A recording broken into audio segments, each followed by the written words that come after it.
요한복음 4장 48절 말씀부터 54절까지입니다.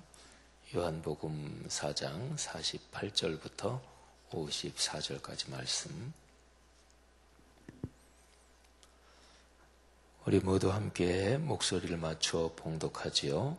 거룩하신 하나님의 말씀입니다.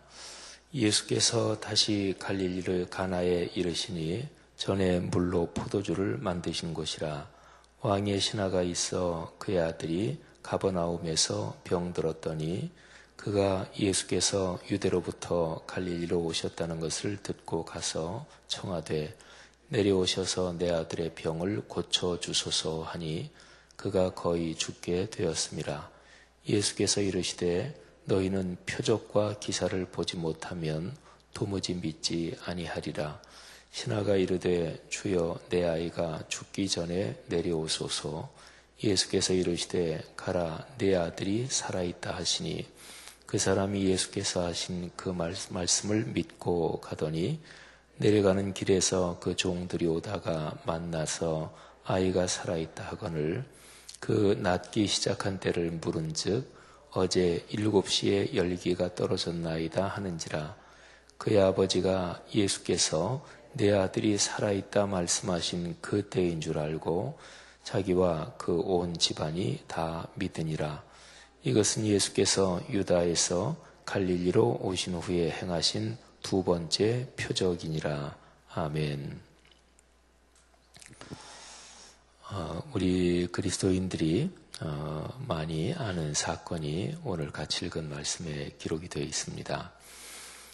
요한복음의 기록에 따르면 예수님께서 갈릴리 가나에서 사역을 시작하시면서 첫 번째 표적을 행하십니다.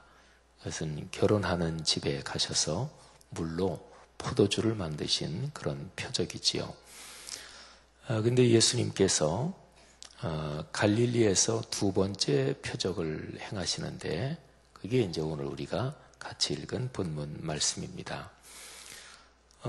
요한복음 4장 오늘 우리가 읽은 여기쯤 되면 요한복음의 이 기록으로 의하면 예수님의 소문이 이미 충분히 퍼진 상황입니다.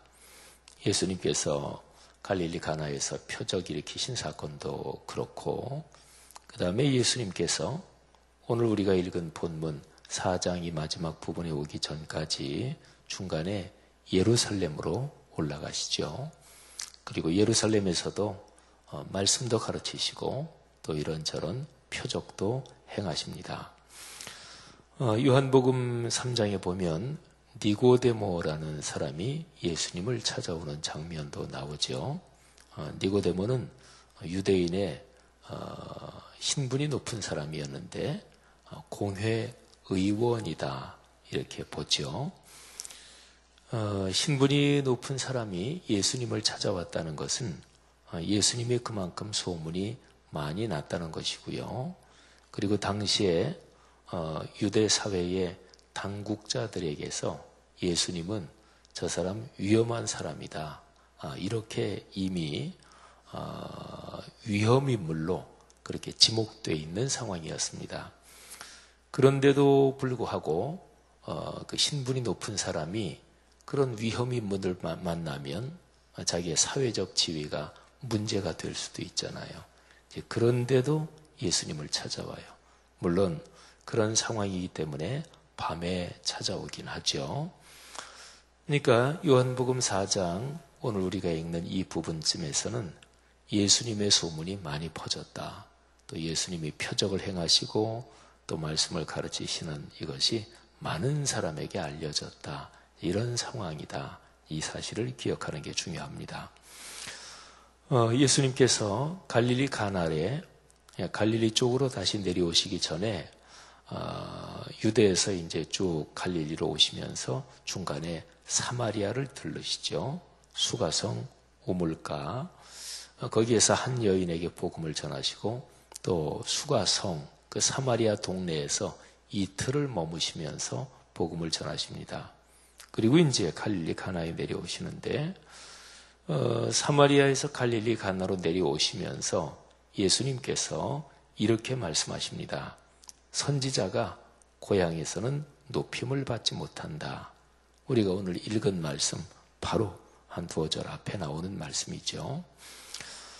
예수님은 사람들이 당신의 소문을 많이 들었다는 것도 알고 계시고 또 당신을 적대시하는 사람도 많이 생겼다. 이 사실도 예수님은 알고 계십니다. 이런 상황 속에서 예수님께서 가나에 도착하셨는데 그때에 왕의 신하 한 사람이 예수님에게 찾아오지요.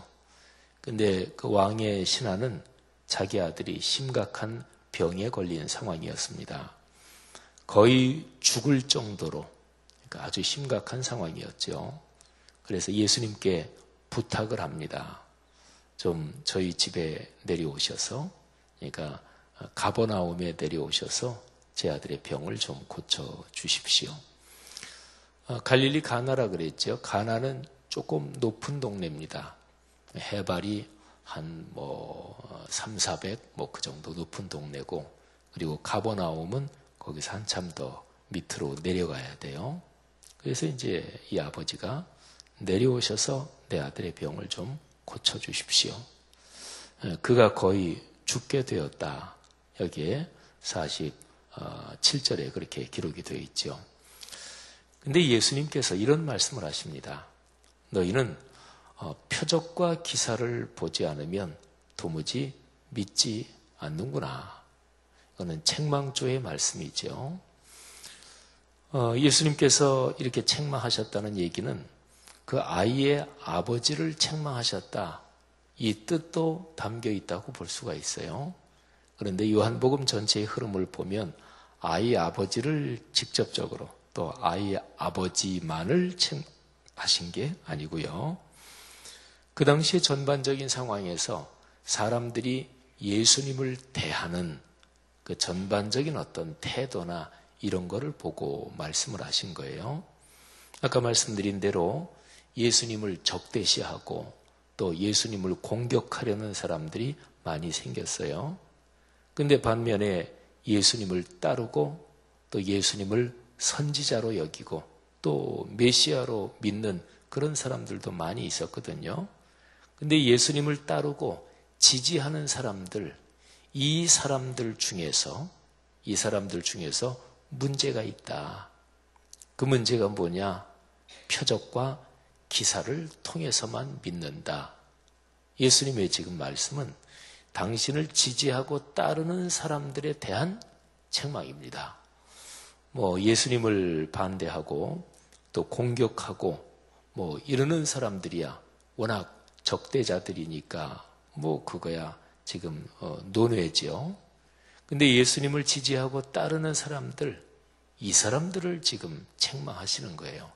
너희가 표적과 기사를 보지 못하면 도무지 믿지 않는다. 이 말씀은 요한복음 전체의 문맥에서 이 말씀에 담긴 뜻을 우리가 잠깐 묵상하면 표적과 기사를 통해서가 아니라 예수님을 직접 만나서 예수님 자신을 믿어야 된다. 이런 거예요. 이 얘기는 요한복음 4장, 그러니까 우리가 지금 읽는 말씀이 4장 마지막 부분이잖아요. 근데 요 앞부분 나온 4장 거의 전체적으로 나온 그 사건을 생각하면 잘 압니다. 성경을 해석하는 기본적인 원리 중에 이런 게 있어요. 어떤 구절이 있잖아요. 이 구절의 뜻이 뭘까? 이거를 잘 알려면 이 구절의 앞에 나오는 거를 보면 됩니다. 그러니까 어떤 구절에 앞에 나오는 그 본문이 이 뒤에 나오는 구절을 해석해 주는 거예요. 자, 그러면 4장 1절부터 우리가 오늘 읽은 여기까지 무슨 내용이 나오나요? 갈릴리 수가성에서 예수님께서 한 여인에게 복음을 전하시는 장면, 또 그 여인 때문에 끈이 돼서 수가성 사마리아 사람들이 많이 예수를 믿게 된 바로 사마리아 수가성 얘기가 나오죠. 근데 그 수가성 얘기에서 여인이 놀라운 표적을 봅니다. 예수님께서 여인으로서는 예수님을 처음 만난 사람이잖아요. 또 여인은 사마리아 여자고, 그리고 예수님은 유대인 남자입니다. 한낮에 우물가에서 만났는데 여인 입장에서는 이 남자가 자기를 처음 보는 사람인데 자기의 과거를 다 알고 있단 말이에요.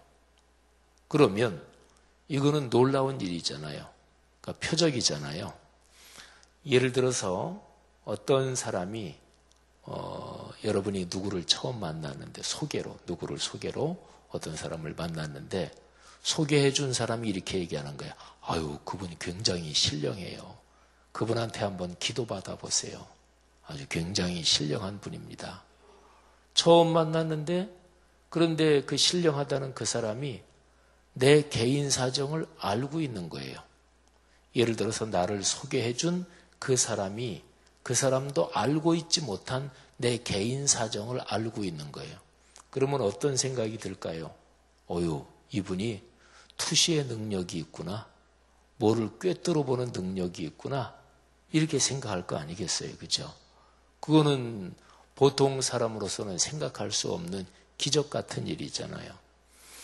실제로 제가 설교할 때 한두 번 정도 얘기한 것 같은데, 옛날에 제가 강의를 할 때 벌써 한 10수년 전일 거예요.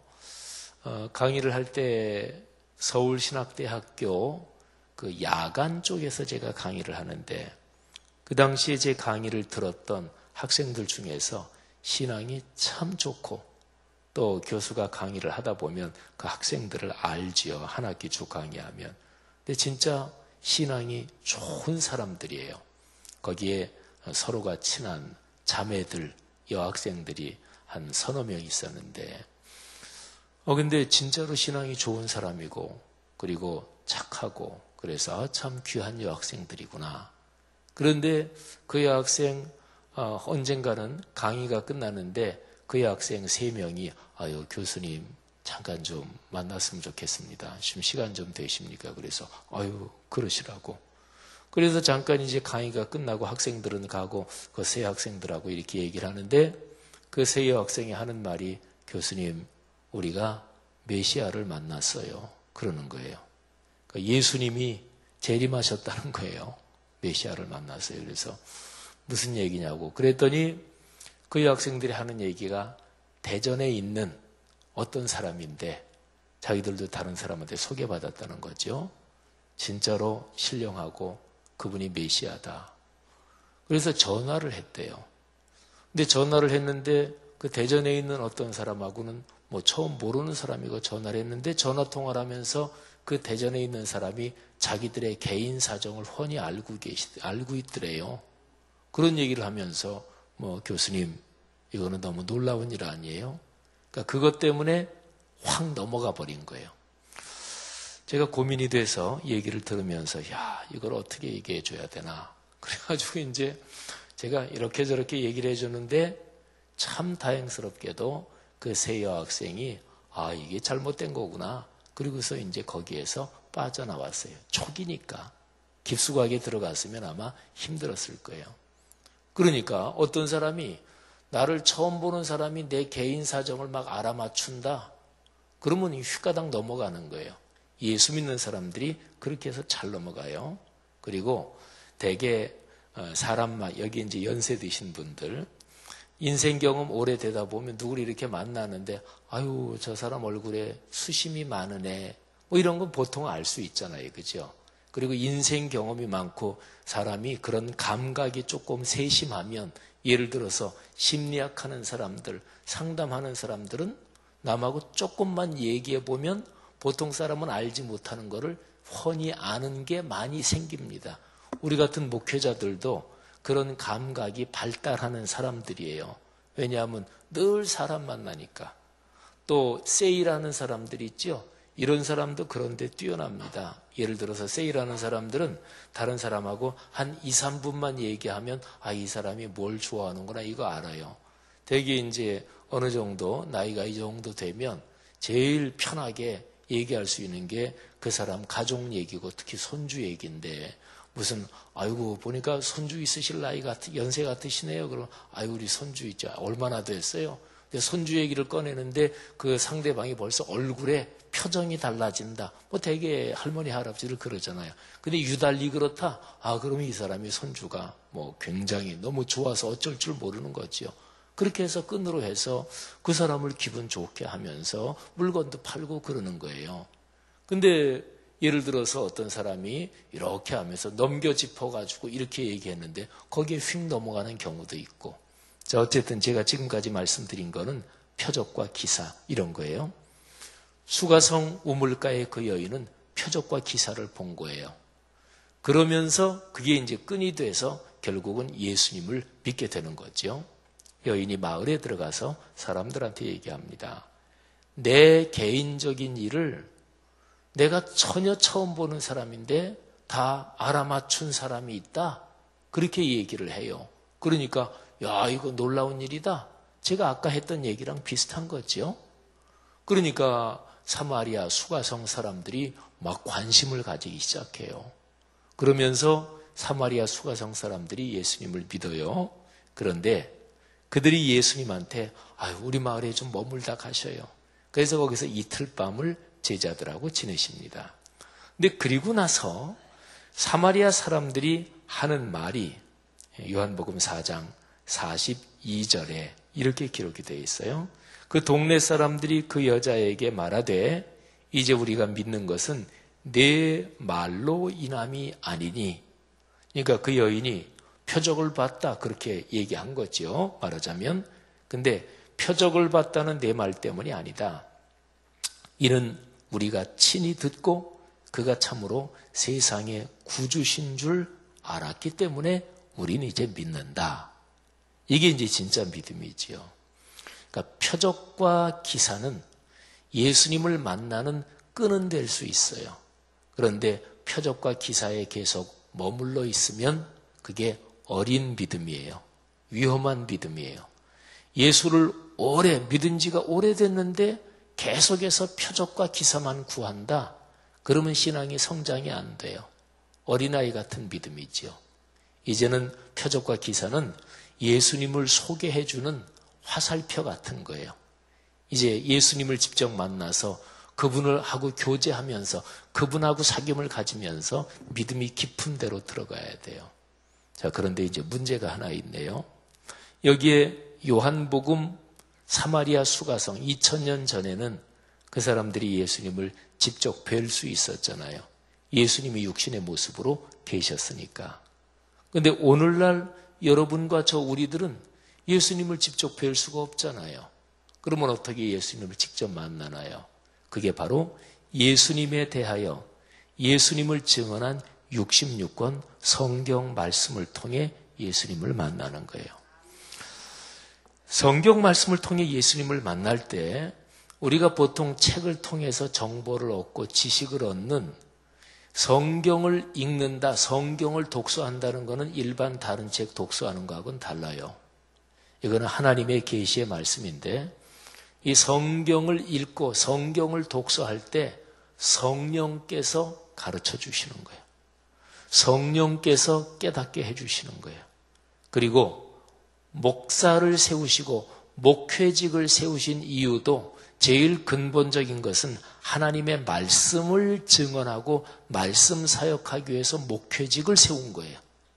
그러니까 어떤 목회자가 뭐 이런저런 걸 제 아무리 열심히 해도 말씀 묵상을 게을리하고 말씀을 증언하는 일을 게을리하면 그 사람은 제일 근본 책무를 게을리한 거예요. 사도행전 6장에 그게 나오지요. 사랑하시는 여러분, 예수님을 깊이 만나고 그래서 내 전에는 이런 체험 때문에 병 나은 체험 때문에 이런 어려움을 주님의 도움으로 극복해서 이런 것 때문에 내가 예수님을 만나고 예수님을 믿었는데 그분을 점점 알아가면서는 이제 다른 거 다 없어도 된다. 예수님 한 분만이면 족하다. 이런 믿음이 더 깊은 믿음이고 진짜 믿음이죠. 그래서 그런 믿음이 되면 나는 주님 계시지 않은 천국은 원치 않습니다.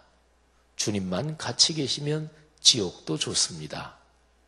이거는 사실은 논리적으로는 모순이에요. 천국에 주님이 계시지 누가 계시겠어요? 그렇죠? 지옥은 뭐 주님 없는 곳을 지옥이라 그러잖아요. 그런데 거꾸로 완전히 뒤집어서 천국이라도 만일 주님이 계시지 않는다면, 나를 구원하신 예수 그리스도가 계시지 않는다면 저는 천국도 싫습니다. 만일 지옥에 예수님이 계신다면 나는 그러면 지옥이 좋습니다.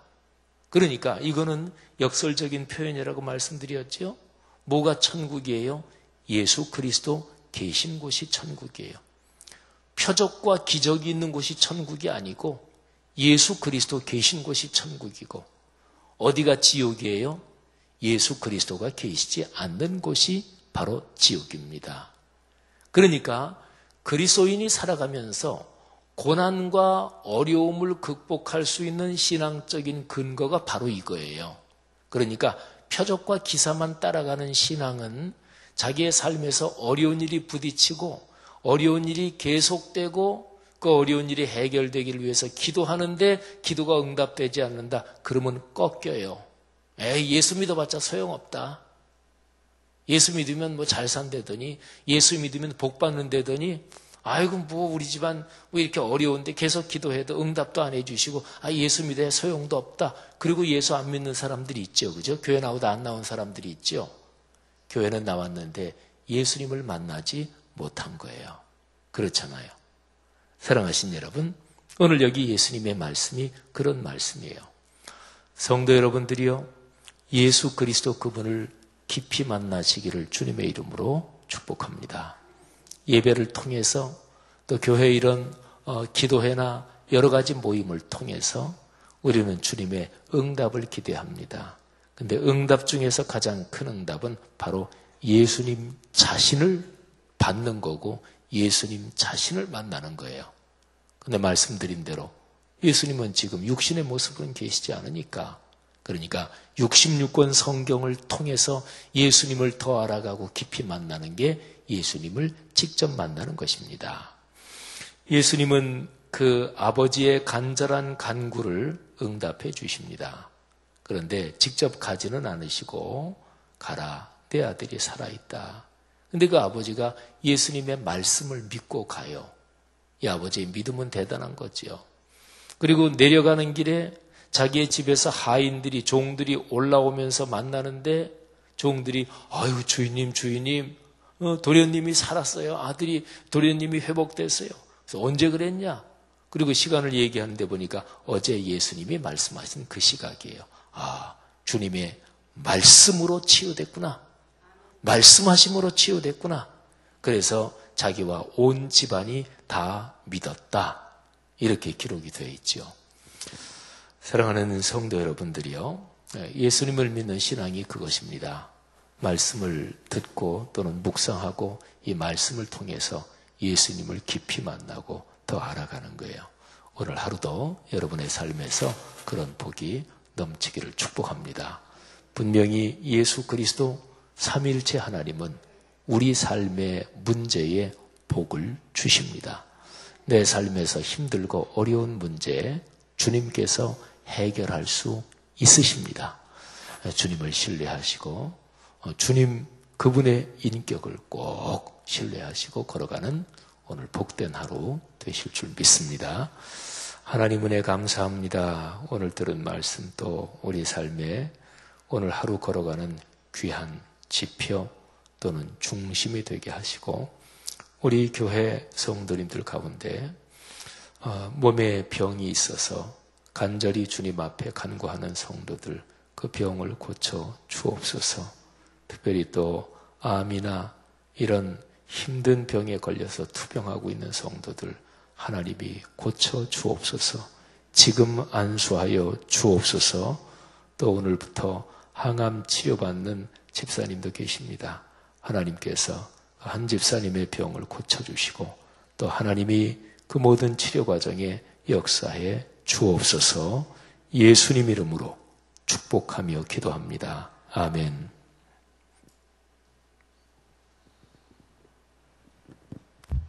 귀한 말씀 감사합니다. 오늘 같이 들으실 공동기도문 교육입니다. 제가 먼저 기도하겠습니다.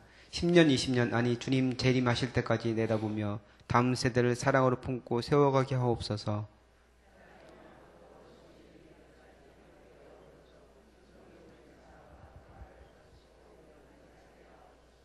사무엘, 요셉, 다윗 부사를 크게 축복하옵소서. 청년부 싱크를 특별히 힘차게 하옵소서. 다음 세대를 아끼며 기도와 섬김으로 길러내게 하옵소서.